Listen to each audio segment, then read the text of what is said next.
The night her suitor proposed, her eyes changed, cold, sharp, filled with something I couldn't recognize. Lily didn't understand until she grabbed the clay lamp. "Janny, what are you doing?" Eily whispered. Janny didn't answer. She just threw it. Fire hit Lily's body before she even realized I was on the ground, burning, crying, calling her name. And as Lily fought for breath, Karma stepped in faster than anyone expected. Sit back as we dive into this emotional story of envy, betrayal, and the painful lesson that followed. Lily and Janny were born on the same morning in the rainy season, 12 minutes apart, into a home that was never quite big enough for both of their ambitions. From the outside, they looked like a miracle, identical in every way, from the small gap between their front teeth to the way they laughed with their whole bodies. But from the inside, they were two entirely different seasons. Lily was the elder by 12 minutes, though Janny never let her forget that those 12 minutes meant nothing. From childhood, Lily was the one who rose first to sweep the compound before dawn, who carried the heaviest bucket from the borehole without complaint, who gave away her own portion of Eba when their mother's soup was thin and there was not enough to go around. She did not do these things to be praised. She did it because it felt natural to her to give, to make smooth, to keep the peace. Janny was different. Janny was bright and beautiful and achingly aware of both. She moved through the world as though it owed her something, and when the world did not deliver on time, she grew sharp and bitter. As children, she would compare their gifts at Christmas and weep loudly if hers seemed smaller. She would accuse Lily of getting more attention from their father, even on the days their father barely looked up from his palm wine. She kept a running ledger in her mind of every advantage she believed the world had withheld from her, and that ledger grew heavier with every passing year. The most painful chapter of their childhood came when money ran short and their mother announced that only one of them could continue in school. It should have been a coin toss. Instead, Lily made the decision herself, quietly, without drama. She went to their mother one night and said, "Let Janny go, I will manage." Their mother looked at her for a long moment, then nodded and turned away. She never said thank you. She never asked Lily if it hurt. She simply moved on, as mothers sometimes do when they are too tired to examine the full weight of their choices. Janny went back to school the following Monday and did not once look back. James came into their lives like a dusty harmattan wind. Unremarkable at first, carrying nothing that impressed anyone. He was 23 years old, lean as a reed, and so poor that the soles of his shoes had separated at the toe and been held together with wire. He had come to their village from the city to visit a distant relation, and it was at the market where Lily sold tomatoes and groundnuts that he first saw her. He came back the next day and the day after that. He bought tomatoes he did not need. He lingered. He asked simple questions: her name, her family, whether she liked the evenings or the mornings better. Lily answered him honestly, and without performance. She did not flirt, she did not play. She simply talked to him the way she talked to everyone, with her full attention and an open face, and James, who had been talked past and overlooked for most of his life, found that he could not stay away. Janny noticed, of course. Janny always noticed. She looked James up and down one afternoon when he came to their compound, took in the wire-repaired shoes, the faded shirt, the humble posture, and made her assessment in under 5 seconds. "That man is going nowhere," she told Lily that night, loud enough for their mother to hear. "He is wasting your time. You will be carrying his problems on your head before the year is out." Their mother said nothing to contradict her. James heard the things people said about him. He heard the whispers when he walked through the market. He knew that Janny had told several people in the village that her sister was wasting herself on a man who could not even afford proper shoes. But Lily never repeated these things to him, never made him feel small in her presence. Instead, she told him, one quiet evening by the mango tree at the edge of their compound, "I am not afraid of where you are. I am only interested in where you are going. Keep going." Those words stayed in James like a nail in good wood. He left the village 8 months later to try his luck in the city, and for 2 years communication was thinner letter here, a brief message carried by a travelling neighbour there. People in the village said Lily had been abandoned. Janny said it loudly and often, with a satisfaction she barely tried to disguise. Their mother grew cold on the subject of James and began suggesting other men, an older trader, a civil servant with a government car, and Lily listened politely and said nothing and waited. Then James came back. He arrived in a vehicle that was not his cousin's borrowed motorcycle. It was a clean, white Toyota Hilux, and he stepped out of it wearing a pressed shirt and shoes that had never known wire. He had started a small building materials business in the city, had worked without rest for 2 years, had saved and reinvested and saved again, and now he had come back to do the thing he had planned to do since the afternoon. Lily told him to keep going. He came to her father's compound with 2 uncles and a bottle of schnapps and a list of drinks to be sent. He came to ask for Lily's hand. The village took notice.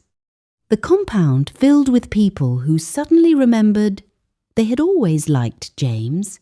Their mother smiled and offered chairs and hurried to bring out the good cups. And Janny stood at the edge of the gathering and watched with a smile fixed on her face, like a mask nailed to a wall. Perfectly still, absolutely hollow. That night, when the visitors had gone and Lily was washing the cups in the kitchen, Janny sat in the doorway and watched her sister with eyes that had changed. Something in them had curdled.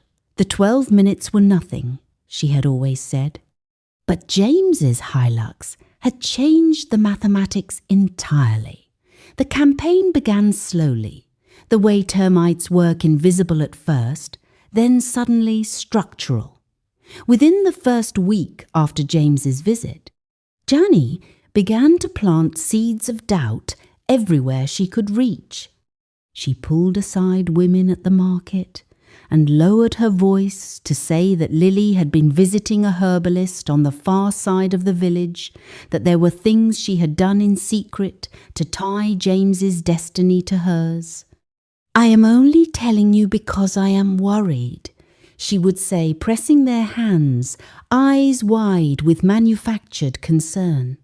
A man does not change that fast from nothing to something without someone helping him through the wrong means. The women listened, as women sometimes do when a story is spiced with just enough mystery to be believable, and the whispers began to move. At home, Janny's cruelty was quieter but more precise. She hid Lily's wrapper, the blue one, with the gold hem deep in the rafters above the kitchen, where it sat in dust and wood smoke for a week, while Lily searched and wondered. She took the small envelope of money James had given Lily for fabric and buried it behind a loose stone near the water drum. And when Lily could not find it, Janny watched her sister's distress with folded arms and a tilted head. She broke 2 of the engagement bottles, sending the pieces sliding under the sleeping mat, then telling their mother that Lily had done it in the night. Their mother believed her. She always had. "You are careless with things that people give you," their mother told Lily, pointing at the broken glass with her chin. "No wonder people say what they say." Lily opened her mouth to speak and closed it again. She had learned, over a lifetime of being the one who gave things away and was thanked least, that some arguments are not worth the oxygen. But the cruelest thing Janny did was the thing she did with James himself. On a Thursday afternoon when Lily was at the market, Janny dressed carefully her best blouse, her good wrapper, a little scent from the bottle she kept locked in her box, and went to find James at the plot of land he was evaluating near the edge of the village. She was sweet. She was familiar. She laughed at his small jokes and touched his arm and looked at him with an invitation in her eyes so clear it needed no translation. James stepped back. He was not rude about it. He simply looked at Janny for a long moment, with something quiet and definite in his face, and said, "I know what you are doing, and I want you to know that it will not work. Not today. Not ever." He left her standing in the red dust of that uncleared land, and Janny walked home with her jaw set and her blood on fire. She had been rejected before, but never like this. Never for Lily. Lily cried at night. Not loudly, she had never been one for loud grief. She cried into the corner of her pillow in the small room they still shared, careful to breathe evenly, careful to keep her shoulders still. She had learned as a child to cry without being heard, and the skill had not left her. She did not know the full extent of what Janny was doing. She knew that something had shifted, that the women at the market greeted her with a particular flatness, that her mother seemed newly disappointed in her, that her engagement gifts kept going missing in ways she could not explain. She did not yet know about the rumours. She did not yet know about the herbalist lie or what Janny had said to the women by the water point. She only felt the cold draught of it, the sense that the ground beneath her celebration was quietly being salted. James came to her and held her hands and told her to ignore the talk. "People speak," he said. "Let them. This thing between us is not their business and does not need their approval." He was steady in a way that comforted her, and she held on to that steadiness like a rope in dark water. But James could not be everywhere, and the nights were long, and Janny's smile over dinner was the kind of smile that takes effort to maintain, which meant Janny was working hard at something Lily had not yet seen. Their mother, for her part, was becoming a problem of her own. She had scolded Lily twice for nothing, once for singing while she cooked, which she had always done, and once for arriving home 20 minutes late from the market. "James is making you proud," she said, with a particular edge mothers use when they mean something other than what they are saying. Lily recognized that edge. She had been hearing it her whole life, always sharpest, when Janny had recently been in their mother's ear. She prayed, she kept going. She told herself, "The engagement stands, the man is real, the love is real, whatever this storm is, it will pass. It will pass." The engagement celebration was held on a Saturday, and it was beautiful in the way that village gatherings can be beautiful, loud and warm, full of food and drumming and the kind of laughter that bounces off the trees. James came with his family. Gifts were exchanged. The elders poured libations. Lily wore a new wrapper that James's mother had sewn for her, and she sat in the place of honour and tried to receive the joy without bracing for what might come next. Janny danced. She danced well and smiled and teased the younger children and received compliments with false grace. And nobody at that gathering, nobody except Lily, who watched from the corner of one eye, noticed that her twin sister's smiles never quite reached the dark part of her eyes. The guests went home after midnight. The compound quieted. Lily had changed out of her celebration wrapper and was preparing to sleep when Janny appeared at the doorway of the room with an expression she had not worn before, soft, almost humble. "Lily," she said, "come outside with me for a moment. I want to talk to you. Just us." Lily's stomach moved in a way she did not fully understand. But this was her sister, her twin, the person who shared her face and her blood and her childhood. So she followed. They walked to the back of the compound, past the sleeping chickens, past the firewood stack, to the space near the kitchen hut where the day's coals had long gone cold. The night was clear and the moon was out, and Janny stood very still with her arms at her sides. "I want to apologize," Janny said. Her voice was flat. "I have not been kind to you," Lily exhaled. She felt something loosen in her chest, the beginning of relief, the hope of repair. "Janny, I have not been kind," Janny said again. And then she reached behind her and lifted the clay lamp she had been holding at her back, already lit, the flame small and orange in the dark, and looked at Lily with eyes that had stopped pretending.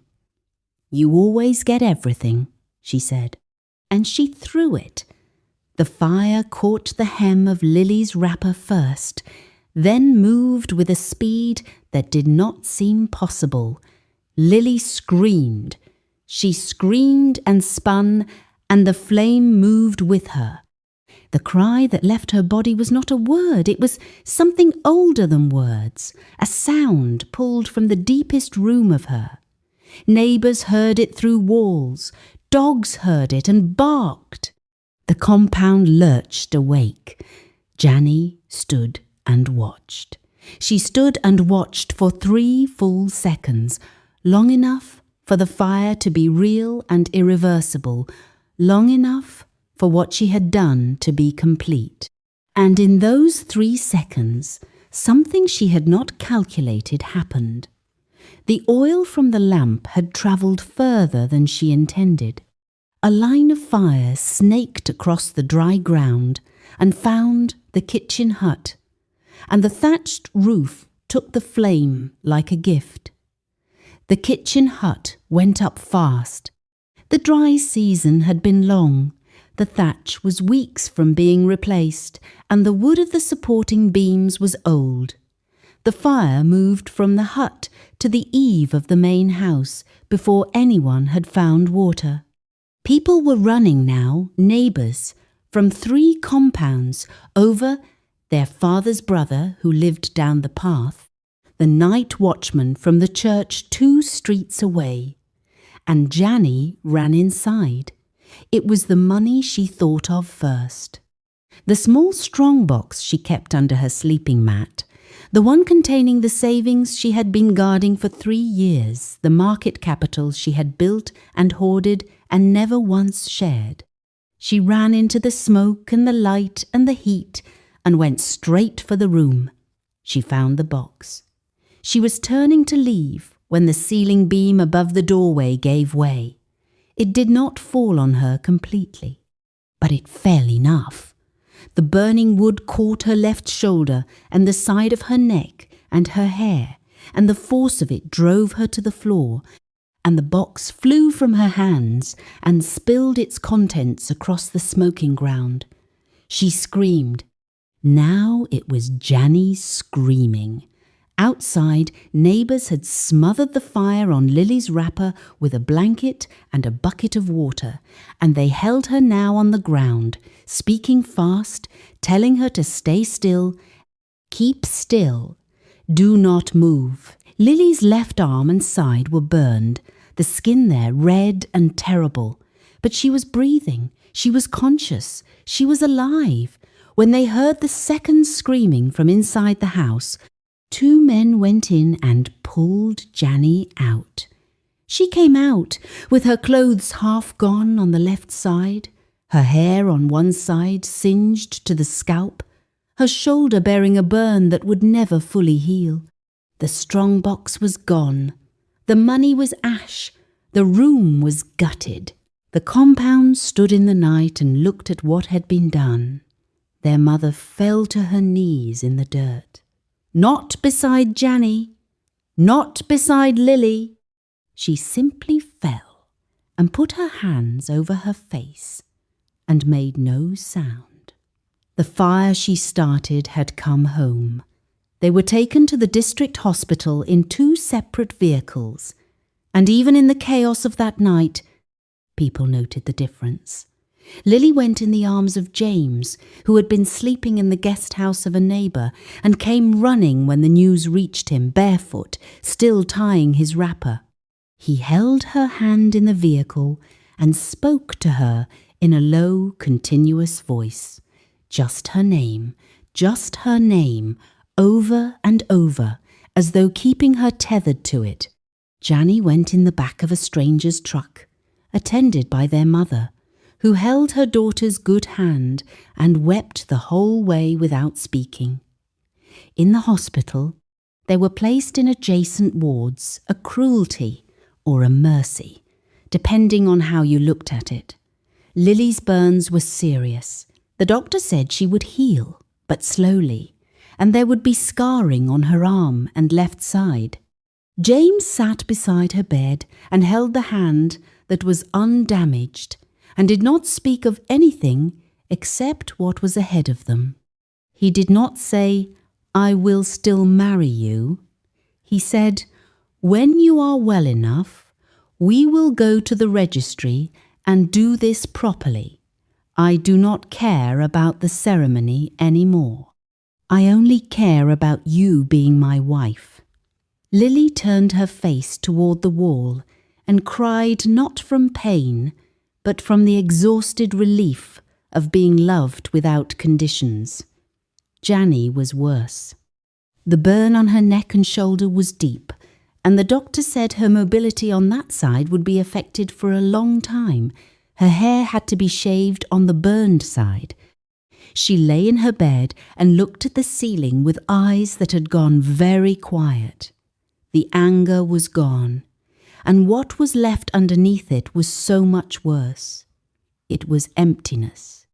It was the specific emptiness of a person who has spent everything they had on destruction and is now sitting in the rubble, understanding for the first time that the rubble is all theirs. On the 3rd day, when the ward was quiet and their mother had stepped out, Lily heard a sound from the bed beside hers. A slow, laboured sound, not crying exactly, but something older. She turned her head. Janny was watching her. They looked at each other for a long time in silence. Then Janny reached for the notepad and pen the nurse had left on her side table. Her voice was still damaged, rasped to almost nothing by smoke and injury, and she wrote something slowly with the hand that could still hold a pen. She held it up. It said, "I burned the only person who ever loved me." Lily read it. She read it twice, and she did not look away from her twin sister's face, and she did not smile, and she did not say it was all right, because it was not all right, and they both understood that. But she reached across the small distance between their beds with her unburned hand, and she held it open, and she waited. Janny looked at that hand for a long time. Then she placed her own in it. Their mother, returning from the corridor, stopped in the doorway and saw her two daughters, scarred and broken and side by side holding hands in the thin hospital light. She put her hand over her mouth and leaned against the door frame and finally allowed herself to grieve for all the years she had seen only one of them. Lily healed. It took months, and the scars on her arm and side would stay with her for the rest of her life, and sometimes in the early morning when she reached for things, she would catch sight of them and be still for a moment. But she healed.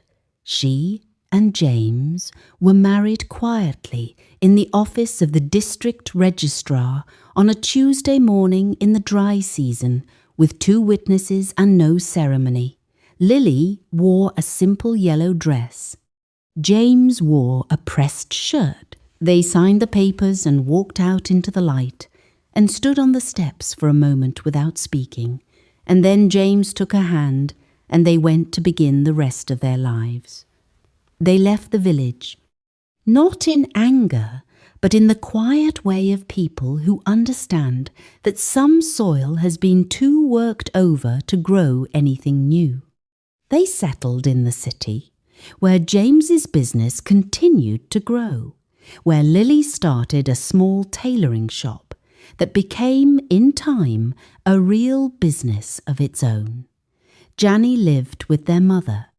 The burn on her shoulder never fully healed, and she walked with a slight forward tilt on that side for the rest of her life. She did not marry, she did not go back to the city. She became, in the village, the kind of woman who is spoken of in lowered voices, not with cruelty, but with that particular sad caution that people reserve for cautionary tales that are still living.